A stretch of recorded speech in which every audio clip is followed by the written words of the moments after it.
This is Jay Sekulow. We've got breaking news. Articles of impeachment to be voted on tomorrow.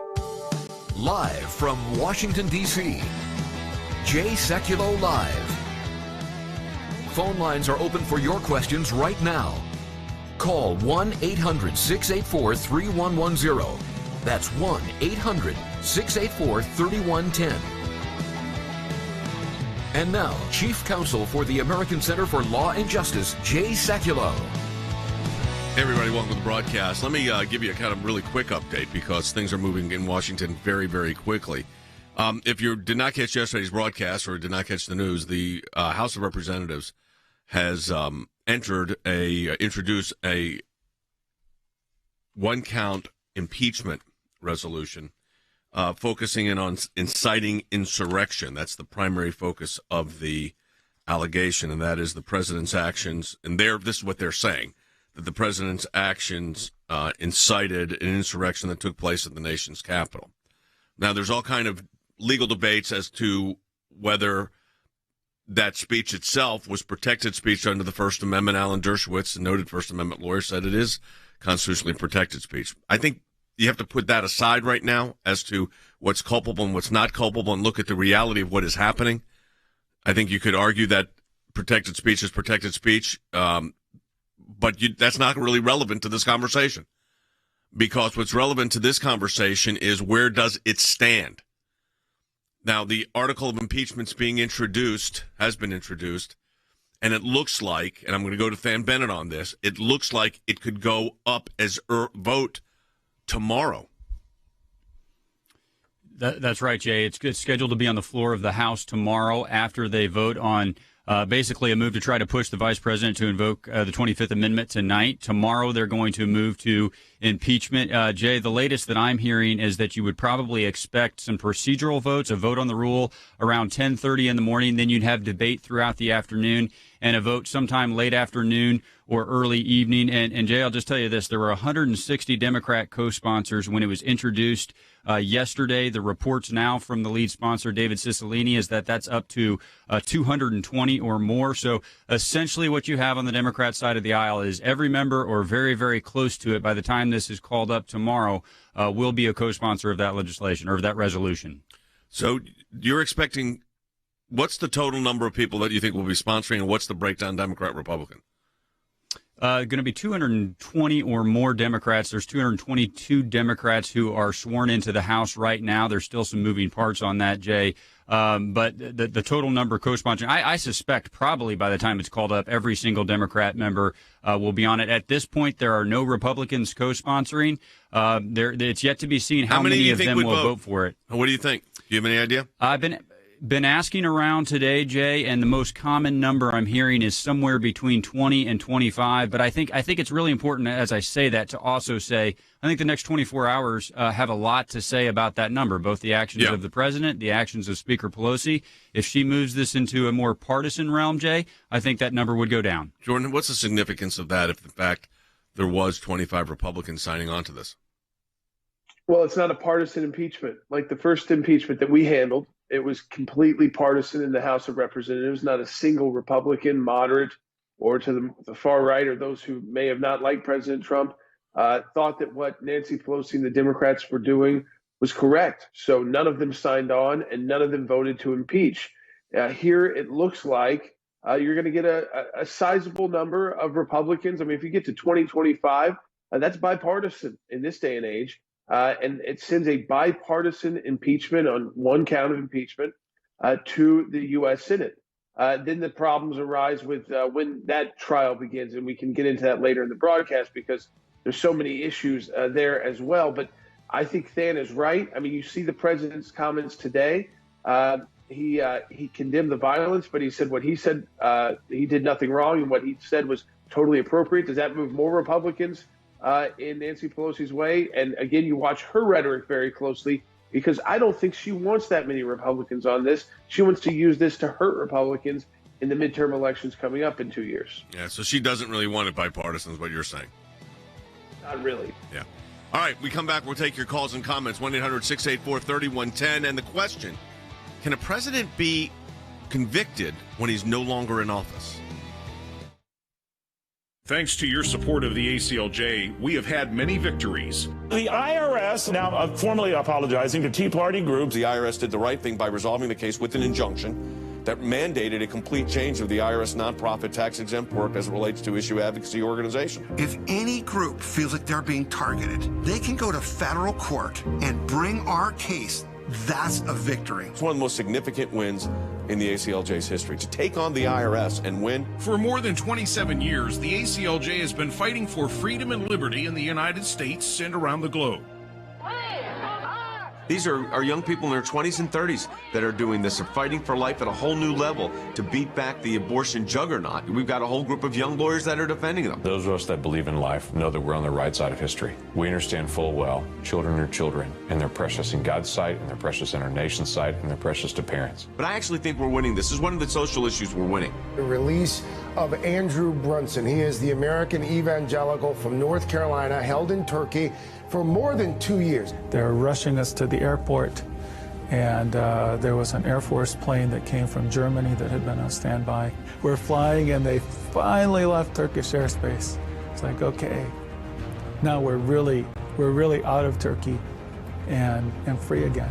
We're grateful to ACLJ who put it out to these people, they were getting all this out.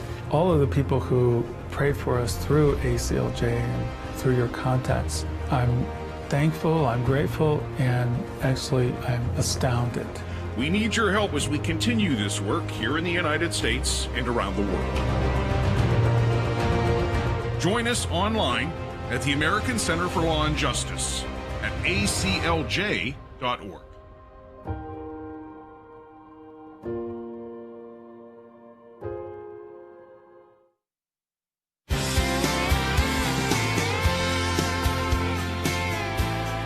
So it looks like there's going to be a vote tomorrow on these articles, this article of impeachment for incitement. That's the focus of it. There's legal questions also being raised right now about Nancy Pelosi putting forward a resolution on the 25th Amendment. Has that moved forward? Yes, it is being debated in the House Rules Committee right now, Jay, and essentially what she's doing, just practically and functionally, she's using that debate on that resolution and that vote tonight to make sure that all of the members come back for the impeachment vote tonight. So you're going to see two votes on the floor of the House tonight. The first one probably around 7:30, which will be a vote on the rule for that legislation, that resolution, and then a final vote late in the evening, maybe 10:30, 11 o'clock. And essentially what that resolution does, Jay, is calls on the vice president to initiate the 25th Amendment. Now, I'm just going to shoot people straight here. The 25th Amendment, and I know you'll get into the practicalities of it, but that's an executive branch initiated effort. So this piece of resolution, it's a messaging item, Jay, but it really does not move the 25th Amendment forward. No, right. It has no force of impact. The fact that the House passed a threat to Mike Pence that if he doesn't exercise the 25th Amendment, there's going to be an article of impeachment voted on is a threat. I mean, it's a threat in the sense that it's not self-fulfilling, it's not self-executing. And also, you have to understand the 25th Amendment. 25th Amendment doesn't just say the vice president and a majority of the cabinet vote and say the president's not capable of serving, and therefore he's out. It's not the way it works. So Andy's looked at this in great detail. Andy Economist, Senior Counsel for the ACLJ. Andy, there's a process that has to go forward. There is a process. It's initiated by the vice president. By the way, it was enacted back in 1967 when Lyndon Johnson had a heart attack, and there was a question as to his capability to continue to serve as president, or for that matter, any president. And it's initiated by the vice president of the United States and the members of the executive branch. The principal officers is the word that is used in the constitutional amendment. The principal officers of the executive branch of government. And I don't know how many of those are left right now because there have been so many resignations, Jay, in that area. So you have the Secretary of State, I think, is still there. The Secretary of the Treasury is there. Transportation is left. And I think Commerce is still there. But the others are probably being executed by acting persons in that capacity. But the cabinet then has to remove the president because he is unable to serve, and the vice president becomes, in the terms of the 25th Amendment, the acting president. But it doesn't end there, because at that point, the president can say, I disagree with you. I take back my position. your position that I am not able to execute my duties, and your action is a nullity and void, and I resume my office of President of the United States. So President Trump would have the ability to do that. What happens then? It goes to the Congress of the United States, and then both the Senate and the House have to decide the issue of whether or not the president is in fact to be removed or whether he stays in office. And how many days is it? 4 days. It's a very complicated process. I read this thing through several times, and it's a very complicated process that has to go through. I just don't see it. I don't see a majority of the I don't see the vice president doing it, Jordan. I don't see a majority of the cabinet going forward with that. No, and I think it takes 2/3 votes in both the House and the Senate. If you get to that problem that Andy's talking about where the president is disagreeing with the cabinet, if the cabinet's saying, no, you're not ready to come back. This is a health provision. It was a provision put in place because we've seen presidents who have been shot. We've seen presidents who've had to go under anesthesia. It is invoked those times when a president is having any kind of surgery and is not able to function as president. So there has to be someone in place that can make decisions, the vice president. It is used for that. And that alone is why the 25th Amendment exists. I think this is more of a threat for the president to say, resign or be impeached. But they didn't want to put it that way, so they put some formalized language in that they know wasn't going to happen. As Andy pointed out, there's not much of the cabinet left anyways, and no indication that Mike Pence is interested in doing this. So what should we expect? I expect an impeachment, bipartisan impeachment of President Trump for the second time tomorrow in the U.S. House. You know, the key word there, of course, what Jordan just said is the word bipartisan, Wes, because in the previous one, it was not. I mean, it was a total partisan vote. And even in the Senate, there was one vote to convict by Mitt Romney, but only on one count, and not guilty, acquitted on the other count. This it seems to be taking a whole different dimension to it. Yeah, and we are in a time of a national political crisis, no doubt. But there is so much drama as opposed to well thought out reasoning. There is so much of that going on, so much emotion that you just want to cover your ears and say, please make it stop. For example, concerning the impeachment thing, Jim Clyburn suggests, the congressman from South Carolina, number 3 in the House, that we go ahead and impeach him now and then wait another 2 or 3, 4 months to take the trial to the Senate. If the goal is a quick rebuke, that makes absolutely no sense. Well, then Nancy Pelosi steps up and says, well, what we need to do is impeach him so that he cannot run for office again. That's going to require 2 things, a 2/3 vote in the Senate and then a separate resolution in the Senate to prevent him from running again. Again, that is not only unlikely, it's impossible. And then Nancy Pelosi goes further and says, well, we have to impeach him because he is a threat to national security. He's dangerous. Well, all of this hoopla in impeachment is not going to be finished until after Joe Biden is president. So that makes no sense either. I mean, there's a lot of emotion, a lot of spitefulness, and not a lot of thinking what's good for the country. And impeachment would not be good for America. I agree with Joe Manchin. Do we have the sound from Joe Manchin? I want to play. This was from Senator Manchin yesterday. Do we have it available? When we have it, let me know, please. Okay, I think we're looking for it.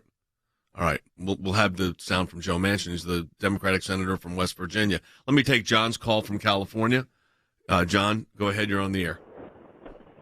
Yeah, hi, Jay. Thank you so much for calling or for taking my call, sir. Hey, I'm just curious. The whole thing about impeachment is they're moving him from office.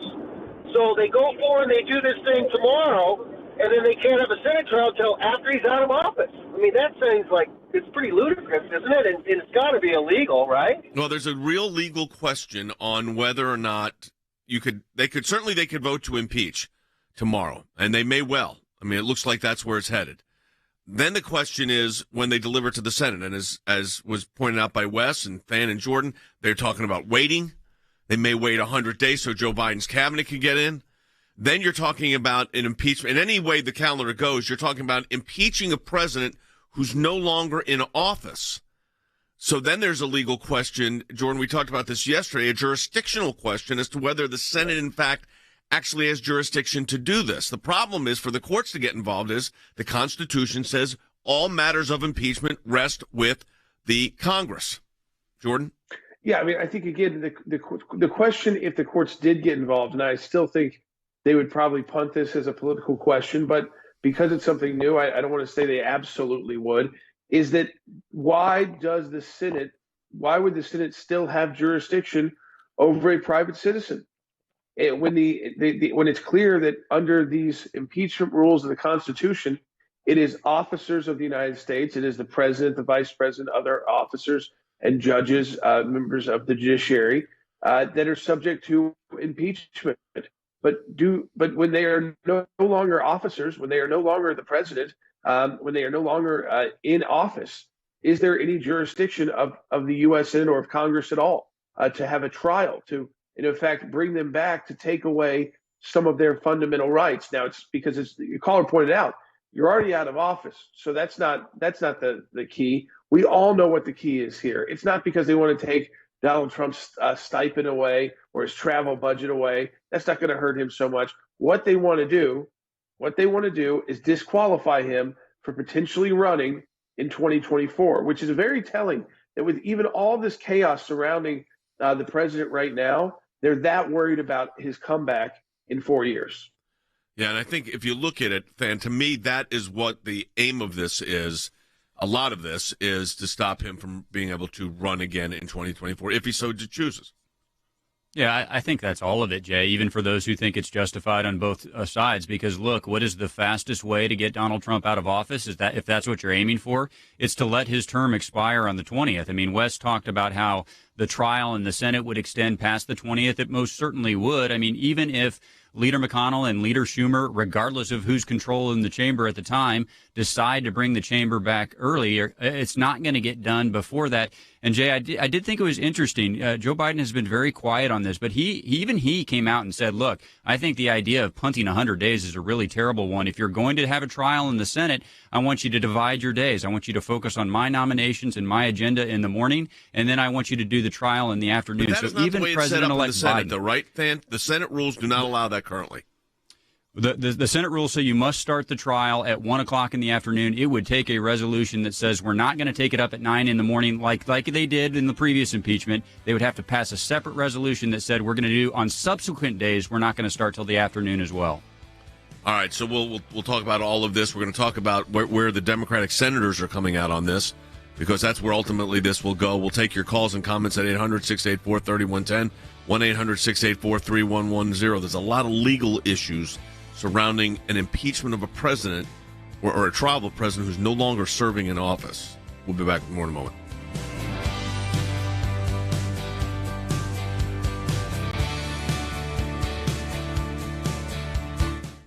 Nancy Pelosi is ramping up the pressure on the vice president to remove Trump from power. Pelosi warning Mike Pence if he doesn't act soon, she will. Democrats today introducing a single article of impeachment accusing President Trump of, quote, inciting violence against the government of the United States. The charge right now reads in part, President Trump gravely endangered the security of the United States and its institutions of government. If impeachment passes in the House tomorrow, that means the Senate could be gearing up for a trial just as President-elect Biden prepares to take office. More than 210 House Democrats back impeachment, but there's no broad support among Republicans. In the Senate, Democrats would need 17 Republicans to join them to convict and remove the president. If they do convict Trump, there could be serious consequences. He could be barred from ever holding federal office, stripped of his pension and other financial benefits. I think this is so ill-advised for Joe Biden to be coming in, trying to heal the country, trying to be the president of all the people when we're going to be so divided and fighting again. Let the judicial system do its job, Brett. And then, we're a country of the rule of law. That's the bedrock of who we are. Let that take its place. Let the investigations go on. Let the evidence come forth, and then we'll go forward from there. They're going to go straight to the floor, essentially, and just do an up or down vote. That's the type of impulse by impeachment that we thought the Constitution would deter. Yeah, but they're creating this pathway that could very well be used in the future. A potential Senate trial to remove President Trump would likely happen after he's already gone from office. But President-elect Biden tonight insists it would not interrupt his first 100 days. Can you go half day on dealing with the impeachment and half day getting my people nominated and confirmed in the Senate. So that's my hope and expectation.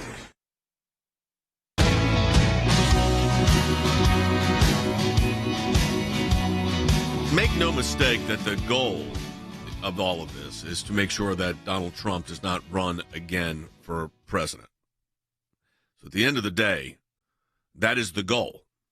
So wherever you fall on the whether it was an impeachable act or not an impeachable act, or the Constitution doesn't allow it to take place after he's out of office, the goal is for him not to. That's why this impeachment is being put forward, is to bar him for life from running for office. Now, Joe Manchin, the senator from West Virginia, has been very cautious on how this plays out and very cautious about the whole idea of rushing to impeachment. You think confirmations will happen quickly? I sure hope it does. But this impeachment doesn't help anything. That's the thing I'm talking about. It makes no sense whatsoever that we would push this impeachment thinking we're going to do a little bit of this, a little bit of that. It doesn't work that way. Let the judicial system do its job. If you still think it's needed for impeachment, do it later. But the bottom line, Joe Biden should want us to put a government together, confirm immediately. All right, so let me ask you this about this, this idea of a delayed trial. Now, let me ask you this way first, then. Do you see any way in which they actually do start the trial? I mean, technically, if they get them delivered, they got to start the next day at 1 o'clock. Got to start the next day at 1 o'clock. I mean, as it stands right now, the Senate won't be in a posture to receive them until the 19th, and Leader McConnell has said that he is not in favor of changing that. Jay, the only way they could change that would be if Leader Schumer and Leader McConnell, I want to stress this, Jay, even if Leader Schumer takes over control of the Senate, they are out on unanimous consent. So the only way they could bring it back without unanimous consent is if both the majority leader and the minority leader agree to that. Now, maybe they could, Jay, but, that's still not going to happen until the 16th or the 17th, and then they start the next day. Let's say that's the 18th. By the way, this excludes Mondays. Are you going to get through an entire trial where the president is allowed to put on a defense and a vote happens before the 20th? In my view, Jay, the clear answer to that is no. So a trial is not going to finish in the United States Senate before this term ends. Well, so the interesting aspect of this, the impeachment proceeding in the House, Jordan, though, could go through literally tomorrow.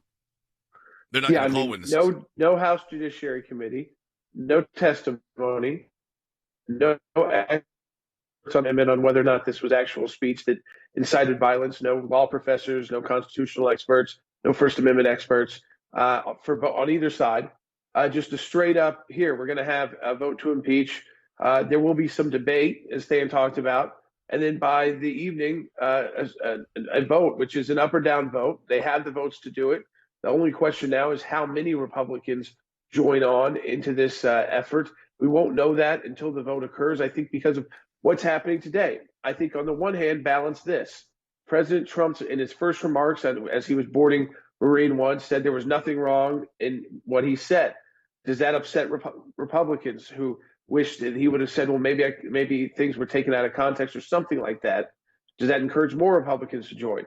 But then if Nancy Pelosi starts making this very partisan and starts attacking all Republicans and saying it's their fault that they never wouldn't stop this president, well, then I think you get less Republicans on this. The real goal of this is to punish not just Donald Trump, but the Republican Party in the midterm elections coming up, because Nancy Pelosi sees the numbers are dwindling for her and Chuck Schumer, and they're trying to damage already, right out of the gate, Republicans in the midterm elections. I mean, just imagine, this is how political they are, knowing that it's pretty uncertain if you can even have this impeachment trial. And then second, if you do, how hard it is to get to 2/3.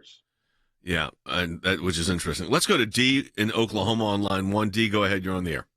Thank you, gentlemen. I'm a listener and contributor, my question is, the impeachment is such a nasty thing. Would it be smart of Trump to resign today? Pence becomes president, and then Pence goes through the process of pardoning him, and then it makes us, 74 million of us, very happy. Well, are you going to be very happy if the president resigns? I mean, I'm asking that seriously, D. I'd be happy because if he resigns and he is pardoned for his sins, whatever they are, then it would make the left crazy. I love Trump. I'm one of the 74,180,000 voted. Yeah, I mean, Richard Nixon resigned and avoided impeachment. I can't imagine. I mean, anything can happen, but resignation does not seem to be in Donald Trump's, makeup. No, I don't think so, Jay. I don't think resignation is within his DNA or within his constitution, and I use that in a physical sense rather than in the written word. I don't think he has it in him to do that, and I think that it would not be a prudent thing to do without certain legal protections and other things that would have to fall into place. Simply resigning as president of the United States. That they would. And again, there would be no guarantee of a pardon. Whether that would happen or not remains up in the air. I wouldn't counsel resignation. What do you think, Jordan, on that? I think that that's probably past at this point. That from what we're hearing is that the relationships there are not great, and again, it just seems like the president's going to do a border trip today. I mean, that's not what you do if you're resigning. You don't talk to the press and defend your comments. If you think you're just going to resign and kind of be quiet. Yeah. I don't know how aggressive he's going to be in the next in these next 8 days or so about defending his comments or how much media he's going to do. But certainly he's not able to utilize the social media the way he was in the past. So that's changed a lot about his ability to communicate, but also to his ability to kind of put out there the statements that kind of irk the traditional Republicans in the House and the Senate, which might be a blessing for him if the Senate is determined to have some kind of jurisdiction over this, even while he's out of office, because I think it will make it that much tougher for them to actually get to 2/3. And so he'd be impeached twice, but it'd be 2 failed impeachments of the same president. So I wonder if, I mean, the problem is I think people are talking about this resignation idea. That time frame probably has passed, because if you look at it, they're going to probably vote the impeachment article out tomorrow. Once that article's out, you're resigning at your own peril. I mean, that doesn't void the impeachment, I don't think. I mean, unless there's some theory I'm missing. What do you think, Wes? Correct. I really do. I think Andy's right. Resigning is not in this president's DNA. Love him or hate him, and there are many people on both sides of that. He loves a fight. The other thing about him resigning is that, as you mentioned, Jay, I don't think it's a given that Mike Pence would pardon him. I don't know that one way or the other, but it would put Mike Pence in a very bad political situation if he's president for 8 days, because if he pardoned him, people are going to love him. If he doesn't, people are going to hate him, and on both sides, love and hate. If he is thinking about running for president someday himself and having a political future, President Trump resigning is not in Mike Pence's best interest. Yeah. So that's a very good point. All right, we're going to be here for another 30 minutes. If you don't get the full hour of the broadcast, go over to Facebook, go over to YouTube, subscribe there too, by the way. Same thing on Facebook. And also, of course, ACLJ.org and a lot of other social media platforms. You can hear us. We'll be here for a full hour. We'll take your calls and comments when we come back from the break at 1-800-684-3110. You can get comments in on Facebook as well and on YouTube. We'll be happy to take some of those. And again, support the work of the ACLJ. You can do that by going simply to ACLJ.org. That's ACLJ.org. Back with your calls and comments in a minute.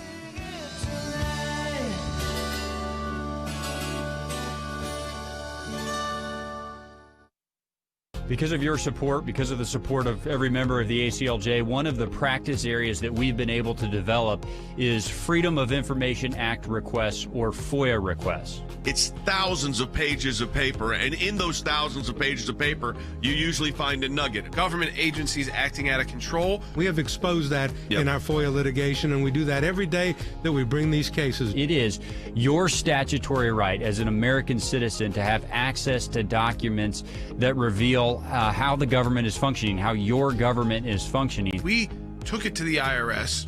No one ever does that. What the IRS was doing was violating the Constitution and statutory law. They can't do what they were doing before. They've been hiding behind in the shadows. These FOIAs bring them to light. How do we know? Because our FOIA litigation got that document. Those of you that support the ACLJ, this is what it's all about at the end of the day. Think we haven't been on this, folks? We've been on it. Live from Washington, D.C., Jay Sekulow Live. And now, Chief Counsel for the American Center for Law and Justice, Jay Sekulow. Hey, everybody, we're taking phone calls, 1-800-684-3110. If you're just joining us, here's what has happened. The House of Representatives will be voting, Fan, it looks like tomorrow, on the article of impeachment.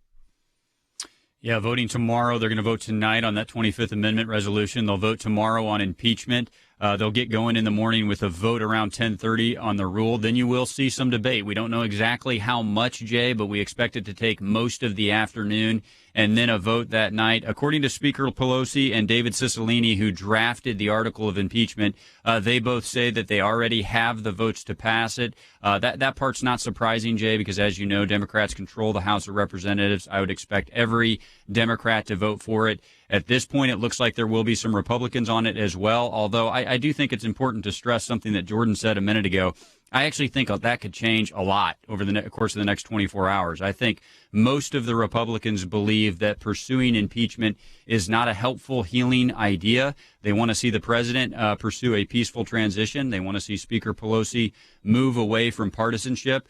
And I think Speaker Pelosi would, quite frankly, like to see Republicans back the president on this. So, the number I'm hearing is 20 to 25 Republicans are expected to vote for it. But, Jay, I think that number could move both up or down quite a lot over the next 24 hours before there's a vote. Jordan, you said this earlier. If there, in fact, is 20 or 25 or more Republicans that join this, that's a whole different ballgame than what we handled last year. It is. We handled a completely partisan impeachment. So when we went into the U.S. Senate, that was one of our first kind of arguments, was that it was the evidence put forward in the House, which they're not even doing this time, but with all the people that they put forward and all the different witnesses they interviewed, not a single Republican decided to vote with the Democrats. They did it on just a Democrat majority vote. That seems to be very different now. So you're not going to go into the Senate having just a completely partisan impeachment. And then second, we know there are a handful, at least, of Republican senators right now who support impeachment. I can't count you to 17 yet, but I can certainly count to 5, 6, or 7. And I think the others would be totally dependent upon how the proceedings went. I don't think it's a slam dunk either way. I also think there's a legal issue, again, as to whether a president that's no longer in office can be tried. It's not the way the Constitution reads. Yeah, I think that is such a big point here. And that's why Chuck Schumer, I think, was trying to float this idea of maybe we could do this in emergency session and avoid that. Because they know, too, that this then brings up an issue of its first time. They've never tried to do this with someone who's actually finished their term. So the only time they did it in history, it was a judge. The judge, that's a lifetime appointment, resigned, so they then closed the impeachment. Wasn't there also a Secretary of War they tried it with? Ended up being acquitted, I think. I don't know if there was a Secretary of War who had already finished. Yeah. Now, there's arguments on both sides because of the privileges that come with being a former president, the stipend, the travel budget, the Secret Service protection, and, of course, your ability to run for office again. That, to me, is the key. Even with all of this, it's interesting to me, because if I was a Democrat, and I think many Republicans right now, you look at what's happened, you look at the polling, even from Republican pollsters, and President Trump's been very damaged by what has happened the past week and a half or week.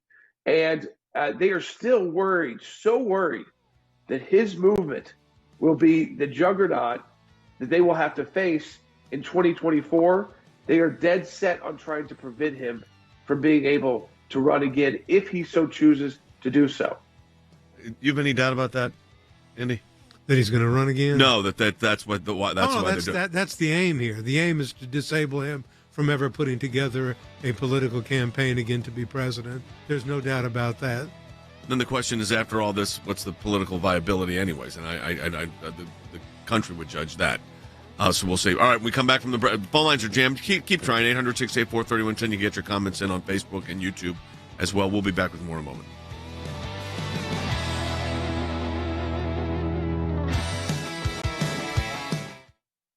Nancy Pelosi is ramping up the pressure on the vice president to remove Trump from power. Pelosi warning Mike Pence, if he doesn't act soon, she will. Democrats today introducing a single article of impeachment accusing President Trump of, quote, inciting violence against the government of the United States. The charge right now reads in part, President Trump gravely endangered the security of the United States and its institutions of government. If impeachment passes in the House tomorrow, that means the Senate could be gearing up for a trial just as President-elect Biden prepares to take office. More than 210 House Democrats back impeachment, but there's no broad support among Republicans.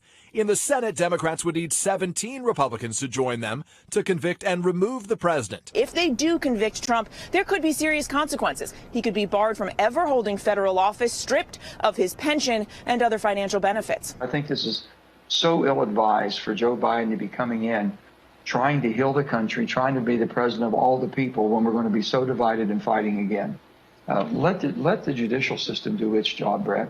And then, we're a country of the rule of law. That's the bedrock of who we are. Let that take its place. Let the investigations go on. Let the evidence come forth, and then we'll go forth from there. They're going to go straight to the floor, essentially, and just do an up or down vote. That's the type of impulse by impeachment that we thought the Constitution would deter.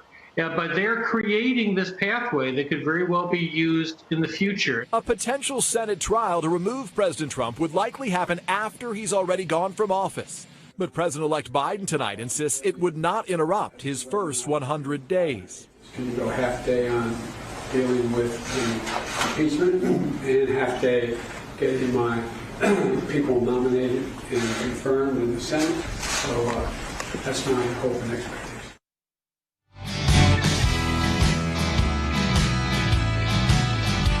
I think the whole calculation on this really rests on this. Is the goal here that Donald J. Trump, the 45th president of the United States, cannot run to be the 47th president of the United States? And if they want that, whether they delay it an hour or 3 months will not make a difference, because some people say, well, if they delay it 100 days, like Manchin has said, they'll never get to it. If the desire, Jordan and Than, is for the president not to be able to run again in 2024, they will move forward. Absolutely. I mean, they're going to move forward. We know they're going to move forward in the House, and there's no one talking about them not moving forward in the Senate. I haven't heard anybody there. Only Republicans have brought up the idea, even Republicans, by the way, who may be inclined to vote for this impeachment. But I heard Senator Ben Sasse say, there's a huge constitutional question about whether or not we still have jurisdiction to do this. But I'm not hearing that from Chuck Schumer. Joe Manchin didn't bring that up as one of the problems. He didn't say the problem was this is not doable because he's no longer president. He said it's not good for the country and it's not going to get to 2/3. So it's going to be another failed impeachment that continues to divide the country instead of healing the country. But as Stan keeps pointing out, and I think this is what we have to watch for, the behavior of President Trump and the behavior of Democrat leaders. So first we'll start with Pelosi and then Schumer. If Pelosi and Schumer push this into just the partisan realm, well, you might get the impeachment vote in the House tomorrow, but you'll never get there in the Senate, even if there is a trial and they believe that they do have jurisdiction. Second, if you have Republicans start joining and they see this as a bigger effort to kind of crush what Donald Trump has created, which I don't think they're seeing right now. Right now, I think they're singularly focused on keeping Donald Trump from being able to run for office in 2024. But they don't have the votes to do that right now, even in the U.S. Senate. Van, what do you think? Yeah, I agree with all that. I think maybe the one layer that I would add is, Speaker Pelosi has the total control over whether or not she waits those 100 days to send the articles over. Once she sends the articles over, Jay, I mean, the Senate doesn't have any choice but to move immediately towards it. So that part of it is in Speaker Pelosi's control. Here's the one dynamic, though, that I do think would change if they wait 100 days, Jay. I think it would get fewer votes in the United States Senate. I mean, I think right now you would see Republicans that took those articles mandated by the Constitution to look at them, and they would look at them in sort of that rubric that Jordan just talked about, soberly based on the article that was written, and then render a judgment either guilty or not guilty based on that. If they wait 100 days, Jay, I would really wager that there are going to be Republican senators that say, look, I was willing to look at this soberly with you, but you're playing political games. That's not good for the country. I'm not going to go along with that. I think the votes on conviction, Jay, would be lower 100 days later than they would be immediately. Yeah. Let's go to Frank, who's calling from Florida on line 3. Hi, guys. Thank you for taking my call. Sure. Listen, one question. Can a psychiatric evaluation be imposed on Donald Trump for the 25th Amendment? And second, can Article 2, Section 4 be invoked on anyone, be it Congress or anyone? Well, that's not how the standard is on the 25th Amendment, and Andy's our 25th Amendment expert. It's really not. It's unable to perform. So, I mean, that's really the question. That's right. What does the language say? The language just says unable to discharge the duties of his office. It doesn't say anything about psychiatric evaluations. And we're not in a court of law here. These are not legal questions. We're not talking about competency to stand trial or incompetency to enter a plea of guilty or something like that. What we're talking about is a political decision under the 25th Amendment, whether Mike Pence and a majority of the existing cabinet find him unable to perform the duties of his office, and if they do, and he's removed, he can then turn around and say, that's not true, I am capable of performing the duties of my office, and he's back again, and the whole matter goes to the Congress. So we're not psychiatric evaluations and matters like that. This is a political process. This is not a legal process. This is a political decision and a political process, and that's very important to remember. We're not talking about competency and incompetency. Here's an interesting, Leslie Stahl interviewed Nancy Pelosi over the weekend about the possibility that they do this and it ends up in an acquittal again. Take a listen. There is a possibility that after all of this, there's no punishment, no consequence, and he could run again for president. And that's one of the motivations that people have for advocating for impeachment. So that answers the question of why they're wanting to do that, is that their concern is that he would run again for president. Now, I'm not going to give the political calculation. I would defer to Van and Jordan on how they see the politics aligning this up right now, what the political strength of the president would be or wouldn't be. And, of course, then you got to look 4 years from now. It's a whole different world. But I want to start with the predicate. I mean, they're being very clear, Wes, that they want to do this so that he doesn't run for president. Absolutely, yeah. We were talking during one of the breaks. As Nancy Pelosi gets older, she has less of a political filter. A younger, more astute Nancy Pelosi would not have admitted that, like she would not have admitted that they held up COVID relief until Joe Biden got elected. But she said it, and it's true, and that is their prime motivation. I think they fear President Trump running again. They fear the movement, the people that are behind him. And so that's their motivation. And it's something, it's out in the news this morning. It's an obscure, part of the Constitution. But she's even queried her Democrat caucus on a conference call to research the Section 3 of the 14th Amendment, which was established after the American Civil War, which says a person who is engaged in insurrection can't run for office. So she wants them to even explore that, even though that's rather obscure. Again, her motivation being that she doesn't want Donald Trump to run again. And that rule, by the way, it was set up so that if in a court, there was a court opinion that someone had engaged in insurrection or rebellion, they could not run again. And there is no court opinion about Donald Trump being an insurrectionist. There's no criminal charge. Not yet. Not yet, but that's what she's looking at. And it would have to be something like that for that part of the Constitution to be used. But she's working hard at trying whatever it takes to keep Donald Trump from running again. Those are tough cases. I mean, they got serious First Amendment issues that are in play there. But it raises the question, Jordan and Than, and I'll go to Jordan first, on the political potency of Donald Trump right now. I mean, how is it viewed, and does the fact that Republicans join in on this impact that, and will it make more of a difference if, in fact, even if they fall short in the Senate, but you have Republicans voting for conviction? So I think short term, politically damaged. The president has been politically damaged. But that's not where Nancy Pelosi and Chuck Schumer are looking. They are looking long term, and they're looking at the movement that he built. And you're hearing it from the callers that we call in. And they are saying if we can get him impeached, we can prevent him from being on the ballot. His movement falls apart.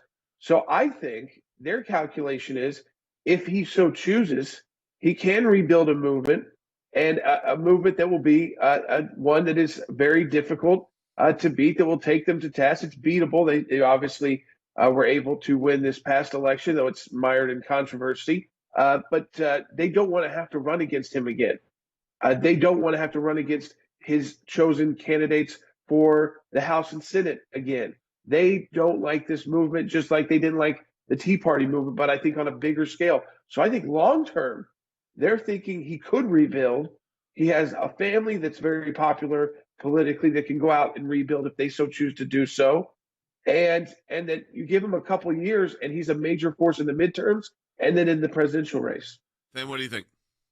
Yeah, political fortunes change very quickly. I mean, short term, I think we saw the ramifications of this divide down in the Georgia Senate race. But longer term, I think the goal of Speaker Pelosi would not only be to bar the president from running, but to paint all Republicans with the same brush. That goes to the point of why I actually don't think she wants it to be dramatically bipartisan. I think she wants Republicans to support the president in this. And, you know, I think one of the calculations that will determine which way the pendulum swings over the next 24 hours is what the president says. I mean, I can just tell you, Jay, from having the ear to the ground, the use of the words perfectly appropriate for the speech, that probably drove more votes towards supporting this resolution. Yeah. Look, I think there are a lot of Republicans that don't think he incited that riot, but I don't think they think that describing it as perfectly appropriate is the right call either. Yeah, I don't think so. I think that's Andy and Wes. That's the kind of language issue that he's got to be very careful. Those are the kinds of things that have gotten him in trouble. You don't say that.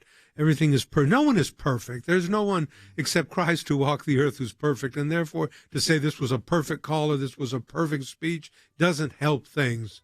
Yeah, his hyperbole and overstating things has been, something that it's been an Achilles heel for him since he took office. Yeah, so we'll see how that plays out. All right, last segment, we'll try to get to your calls, comments coming in too. Does the Constitution have rules regarding impeachment after the president leaves office? This is from Facebook. This was Mel. Mel, you've raised a great question, and it's really silent. The question is, would a court entertain a hearing on whether, in fact, jurisdiction vests in the Senate if the president is no longer in office? And that's an open question. There's an open question whether the courts would actually take the jurisdiction to hear the case themselves. So we don't know. I mean, this is very uncharted territory. We've never had a president that's been impeached twice. And based on what Dan's saying, that looks like that could happen tomorrow. All right, we'll take more of your calls when we come back to the last segment of the broadcast.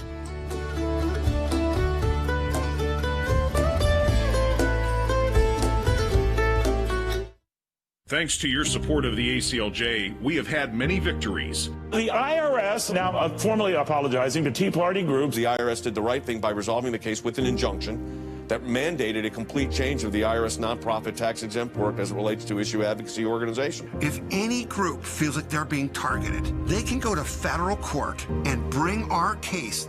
That's a victory. It's one of the most significant wins in the ACLJ's history, to take on the IRS and win. For more than 27 years, the ACLJ has been fighting for freedom and liberty in the United States and around the globe. These are young people in their 20s and 30s that are doing this. They're fighting for life at a whole new level to beat back the abortion juggernaut. We've got a whole group of young lawyers that are defending them. Those of us that believe in life know that we're on the right side of history. We understand full well children are children, and they're precious in God's sight, and they're precious in our nation's sight, and they're precious to parents. But I actually think we're winning. This is one of the social issues we're winning. The release of Andrew Brunson. He is the American evangelical from North Carolina, held in Turkey for more than 2 years. They're rushing us to the airport, and there was an Air Force plane that came from Germany that had been on standby. We're flying, and they finally left Turkish airspace. It's like, okay, now we're really out of Turkey and free again. we're grateful to ACLJ who put it out to these people, they were getting all this out. All of the people who prayed for us through ACLJ and through your contacts, I'm thankful, I'm grateful, and actually I'm astounded. We need your help as we continue this work here in the United States and around the world. Join us online at the American Center for Law and Justice at aclj.org.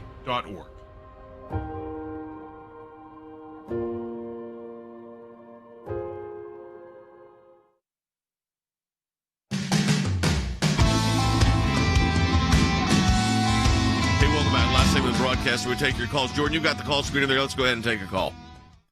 Yeah, let's go to Joni and first in Louisiana on line 1. Joni, welcome to JSECO Live. You're on the air. Hi, Joni. Hello. I just wanted to ask, they're going after the president for his speech supposedly inciting riots, but why didn't they go after Nancy, Schumer, and Maxine when they told Democrats to attack conservatives? Well, it's not the attacking of the conservatives like they're talking about here. They're talking about physical attack on the Capitol. And by the way, the Democrats control the House of Representatives, so of course they're not going to bring impeachment articles or censure articles against their own party for that. Look, this was at a different level. I mean, we have to be honest here. I'm not casting blame on who did what. I'm just saying, looking at the facts, and this was an attack on the United States Capitol that was real. It was those that were involved are guilty of a whole list of federal crimes. They should be in jail for a long time. And by the way, some of the stuff that was out there that this was Antifa and others, that's been proven to be totally incorrect. That the leaders of these groups have already been identified. They were getting their pictures taken and posting it on social media. So that fallacy, this was a group, a mob vigilantism is what it was. And never in our history have we had that on the Capitol, and never should we have it again. I do think, and Jordan, this goes to what you said, and I think it's important for people to understand that what the president says today, tomorrow, is going to have a big impact on how this goes. Because if all of a sudden you turn around and you have 30 or 40 Republicans signing on to an impeachment, that's a very different case. It is very different. I mean, I think his language already today saying he condemns violence, but his words were totally appropriate.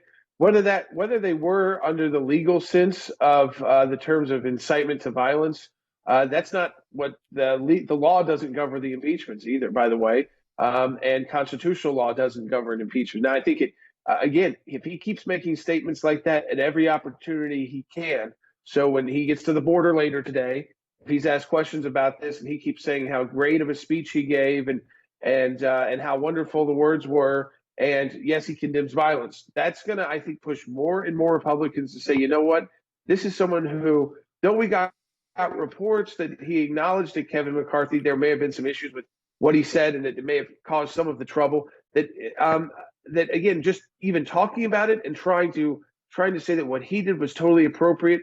I'm not trying to take a position on this. I'm just telling people the truth here. That's going to push more Republicans who have long-term political futures ahead of them to the Democrats, whether or not the Democrats actually want them or not. That's the funny part. This is not a funny scenario in impeachment, but I don't think Nancy Pelosi wants any of these Republicans around. I don't think they want them in the Senate either, though they would have to have some to actually to convict. I think this is purely partisan, so they can run ads saying this person didn't do this, especially in swing districts. And that's going to be tougher for them because more and more of those swing district, middle-of-the-road Republicans who get elected in tougher, more purple, either House districts or states are going to say, you know what, I'm going to sign on with this effort because this president continues to stir the pot every chance he gets, even though he's off of social media. Yeah. Than, your thoughts? Yeah, I mean, I think the best case scenario is that the threat of the attack that we saw on Wednesday is over on January 20th. But, Jay, I think it's dangerous at this point for President Trump or Speaker Pelosi or Leader Schumer or Leader McConnell or any of them, Jay, to assume that it's over. I think all of them have an obligation to focus primarily on making sure the threat that was clearly evident and that remains today is quelled. And I think any move to move that in a partisan direction by either side is wholly inappropriate. I think the president should lead on that. I think Speaker Pelosi should lead on that. And quite frankly, if both of them do that, I think both of them should allow the other one to do it. That's the primary goal here, Jade, is to quell the threat that we saw on Wednesday. I still think that the impeachment is a wrong move for the country. I'm going to say that again. I just don't think, no matter what you view, how you view the facts here, it's just the president's out of office in the 8 days. I mean, to put the country through this, to me, is very risky. The tensions are high. Emotions are high. Why would you fuel it up? 75 million people voted for Donald Trump. So, I mean, I just wouldn't fuel all that up. Lila's calling from New Jersey on line 2. Lila, you're on there. You partially answered one of my questions already, so I'm just going to go to the second. Yep. The whole nation knew for weeks that there was going to be a dissent of a large group of people on Washington, D.C. on January 6th. Why would they not better prepare and make secure the chambers in every area, considering everything we've been through this past year? I'm going to defer to Andy, who's works closely with law enforcement. Let me just say something. The reports yesterday that police officers are being suspended because they may have been working with the protesters, they're more than protesters, the anarchists, is really scary. And, of course, what took place up there was horrific. But the idea that law enforcement, not most of them, obviously, but some were involved, is just very, very dangerous. Well, I think that I agree with the caller, and I mean, it's so obvious that it defies, explanation. You know that there is going to be a huge crowd of people. Where in the world is law enforcement? And that's a good question. Law enforcement should have been there in substantial numbers to protect the Capitol. Barricades should not have been moved. The Capitol should have been surrounded. There should have been precautions taken by law enforcement, federal, state, whatever the jurisdiction is, to have prevented this onslaught onto the Capitol building. And that is a failing that somebody should look into. Whenever you have protests of this nature, it is obvious that you have a potential tinderbox that could explode. It did in this case. Where was law enforcement to protect the Capitol? It wasn't there. And I don't think you can blame the president for that. No. Omar's calling from New Jersey. Go ahead, Omar. You're on the air.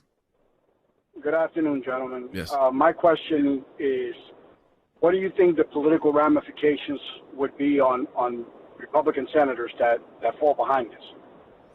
It's a really good question, and I think it's going to depend on what actually happens, but I'll defer to Jordan and Than on that. Mm-hmm. So first of all, it depends on what state they're from and how well liked they're in their state. So some are pretty protected by their own entities in the sense that the people in their state really like them, and so they can vote to impeach, and that's not going to hurt them as much because they built up their own political machines in the state.